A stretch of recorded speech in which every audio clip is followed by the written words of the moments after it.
Hello नमस्कार दोस्तों, मैं कन्हैयालाल शर्मा आपके अपनी coaching SD Upadhyay coaching master आपका स्वागत है। आज हम बात करने वाले हैं प्रकाश के पार्ट 2 पर। हमने कल बात की थी प्रकाश का, जो प्रकाश के बारे में बात की थी, लेकिन वो पार्ट फर्स्ट था, उसमें प्रकाश बताया था और प्रकाश के गुण भी बताए थे। आज प्रकाश के स्रोत के बारे में बात करना चाहते हैं हम। प्रकाश के स्रोत पार्ट 2 है प्रकाश का स्रोत। प्रकाश के दो स्रोत होते हैं, दो प्रकार के स्रोत होते हैं। नंबर फर्स्ट में बोला है प्रदीप्त या फिर दीप्त वस्तुएं। दो प्रकार की वस्तु होती हैं, प्रदीप्त वस्तुएं या फिर उनको दीप्त वस्तु बोल सकते हैं। प्रदीप्त वस्तु को दीप्त वस्तु बोलते हैं। ऐसी वस्तुएं जो स्वयं प्रकाश उत्पन्न करती हैं, यानी कि ऐसी वस्तुएं जो अपने प्रकाश, खुद के प्रकाश के द्वारा चमकती हैं, जैसे सूर्य, तारे, जुगनू, बल्ब, लालटेन व मोमबत्ती। आप जुगनू को तो जानते होंगे, रात में चमकने वाला कीड़ा होता है। सूर्य, तारे, जुगनू, बल्ब, लालटेन वो मोमबत्ती आदि होती है। इन वस्तुओं को कैसी वस्तु बोलते हैं? प्रदीप्त या फिर दीप्त वस्तु बोलते हैं। कुछ इसमें से प्राकृतिक स्रोत हैं और कुछ कृत्रिम स्रोत हैं। प्राकृतिक स्रोत कौन से हैं? नोट में लिखा है ए नंबर में, सूर्य, तारे व जुगनू प्रकाश के प्राकृतिक स्रोत के रूप में माने जाते हैं। यानी सूर्य, तारे और जुगनू है प्राकृतिक प्रकाश का प्राकृतिक स्रोत है। वहीं बी नंबर पे बल्ब, लालटेन, मोमबत्ती प्रकाश के कृत्रिम स्रोत है। कृत्रिम स्रोत मतलब मनुष्य के द्वारा बनाए गए हैं और प्राकृतिक स्रोत खुद प्रकृति से प्राप्त हुए हैं। चलो सेकंड पॉइंट पर बात करते हैं हम, अदीप्त वस्तुएं। अदीप्त वस्तु मतलब ऐसी वस्तुएं जो प्रकाश उत्पन्न नहीं करती हैं, यानी इनमें कोई प्रकाश उत्पन्न होता नहीं है, यानी किसी प्रकार से वो चमकती भी नहीं है, जो प्रकाश उत्पन्न करती नहीं है। ऐसी वस्तुएं जो प्रकाश उत्पन्न नहीं करती हैं अदीप्त वस्तुएं कहलाती हैं। जैसे प्लास्टिक, कोई भी धातु हो, सोना, चांदी, लोहा, कोई भी धातु हो, कागज, कपड़ा आदि। क्या ये चमकती है?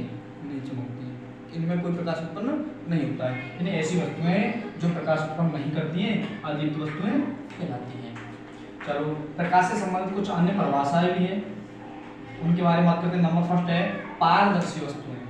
पारदर्शी वस्तु मतलब ऐसी वस्तुएं जिनमें से होकर प्रकाश आर पार निकल जाए।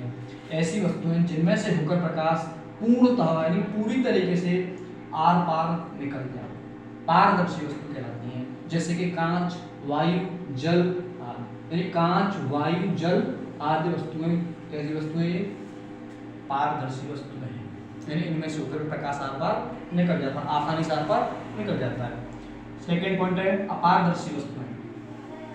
अपारदर्शी वस्तु वो होती हैं इनमें से प्रकाश का कोई भी भाग, कुछ भाग आर पार नहीं निकल पाता है।